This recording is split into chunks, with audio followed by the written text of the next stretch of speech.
Namaskar. Hello, friends.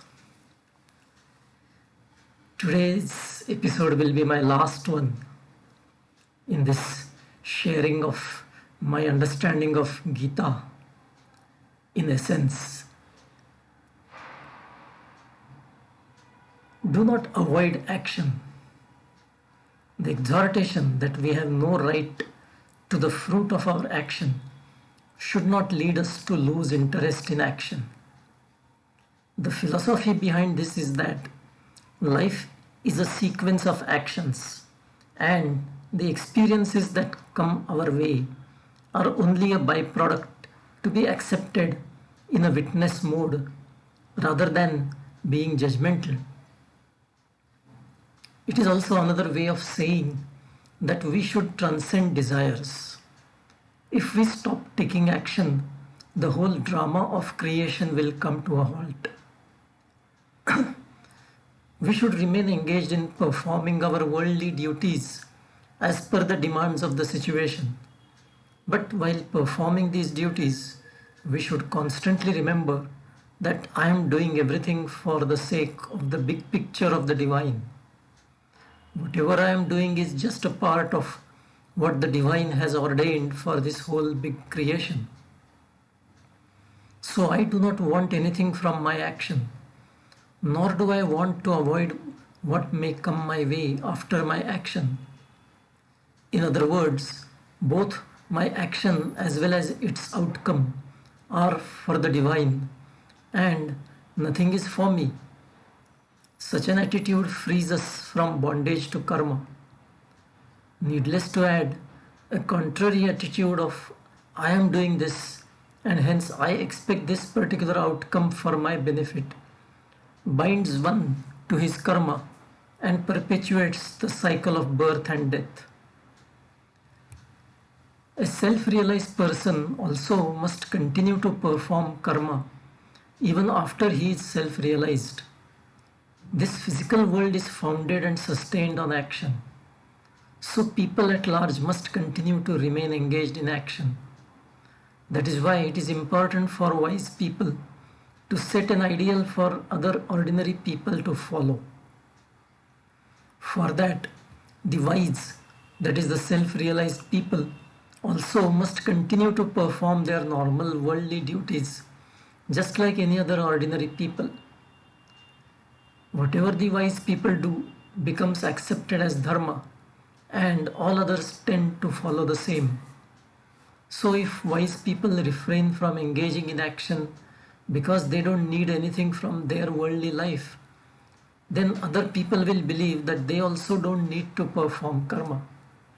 That will come in the way of the proper functioning of the world. One cannot force oneself to give up karma, and he cannot get liberated by running away from karma. There is a difference between giving up karma and giving up only the fruits of karma. The Lord is very clear that karma should not be given up. It is by performing the necessary karmas, duties, that our mind gets purified. However, it is important to remember that we should not have a feeling of doership while performing those karmas and should not bother about the fruit of the karmas. Such karmas are liberating. While the karmas in the nature of our duties should never be discarded, karmas arising out of desires of sense organs and ego should be avoided. Such karmas are binding rather than liberating because their fruit must be experienced. For example, if we eat a sweet, its sweet taste and the after effects of eating the sweet cannot be avoided. It is not proper to give up nitya naimittik karmas, that is, daily routine righteous karmas. If someone discards them out of ignorance, then it is called a tamas tyaga. One who regards karma as very grievous is afraid that it will cause pains and suffering to his body and hence discards karma. Such a man is indulging in rajas tyaga, and hence he will not get the fruit of that tyaga. Satvic tyaga is where one performs one's assigned regular routine karma, regarding it as his duty, discarding any desire for fruit thereof, as also discarding doership.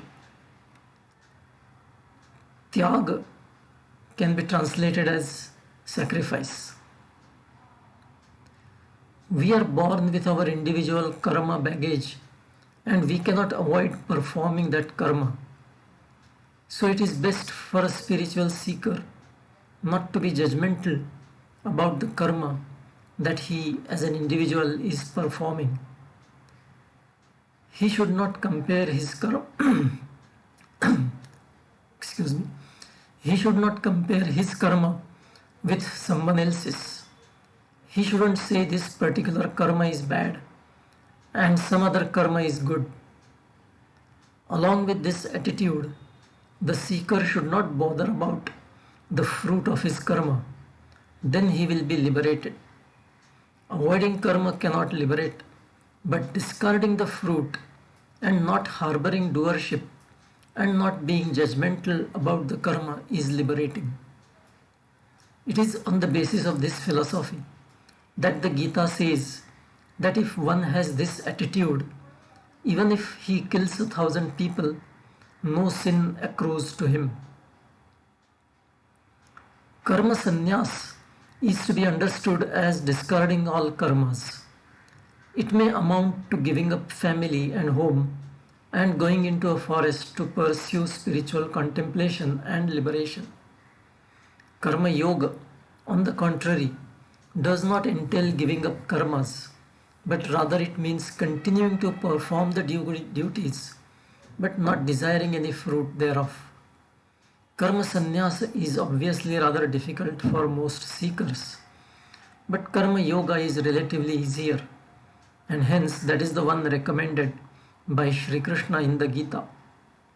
It needs a state of mind that has transcended all the duality. Then such a person may continue to live with his family in an outwardly normal way, and yet inside he is completely detached from everything.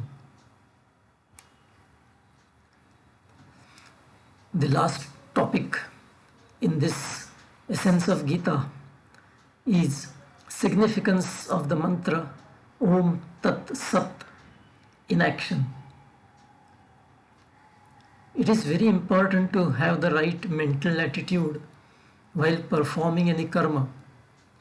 The mantra Om Tat Sat is symbolic, and the spirit behind it must be kept in mind, and one should be conscious of it rather than just parroting the mantra.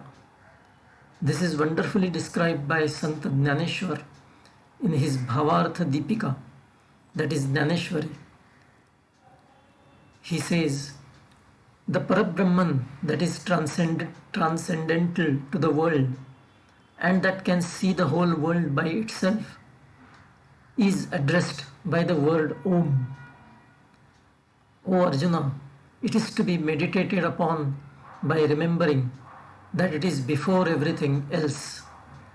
And then Tat is to be pronounced. Then one should say that all of one's actions and also their fruits be surrendered to Brahman in the form of Tat, and there be left nothing for me to experience.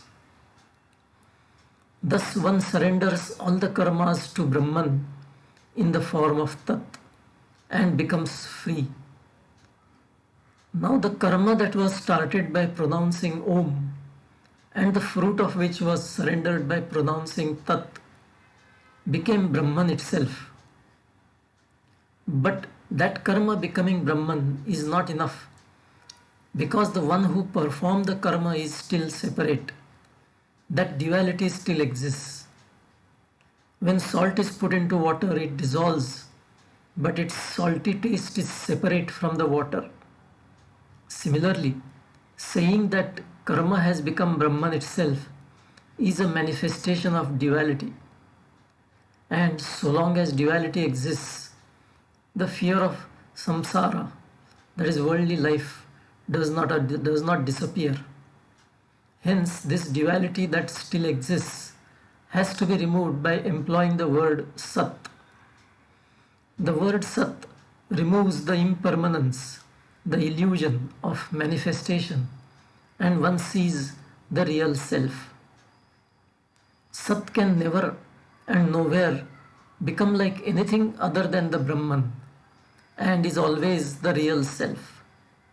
The illusory nature of this perceptible creation disappears due to the word Sat, and the world merges with real self.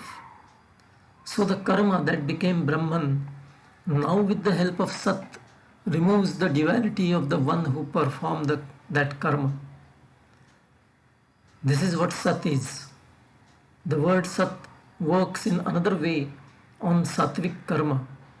Sat karma may be going on properly except for some shortcoming in some way. It is like a chariot slowing down when one of its parts is absent or faulty. Likewise, karma is otherwise Sat, but it becomes Asat because of lack of just one quality.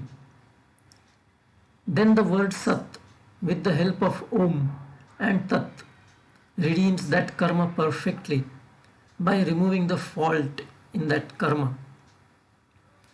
A divine medicine cures a patient, or when a warrior who is defeated gets help from another, his power increases.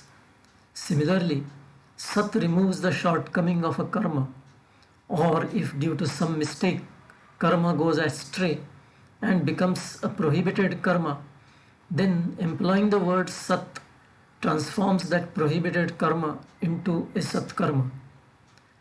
It is like what a philosopher's stone is to iron, or what river Ganga is to a stream, or what nectar is to a dead man. Thus the letters Om Tat Sat take a mumukshu, that is the person desirous of liberation, to that place where Brahman lights up everything. Parabrahman is clean and indivisible, and Om Tat Sat are its internal names. But like sky itself supports sky, likewise the letters Om Tat Sat are supported by Brahman itself. When sun rises in the sky, it is the sun itself showing the sun. Similarly, pronouncing these names takes one to Brahman. I am ending my understanding of Gita that I shared with you through all these episodes in the form of videos. I hope they are useful to you. May God bless you all. Goodbye. Look up this space for something new that I will be starting. Bye until then. Thank you.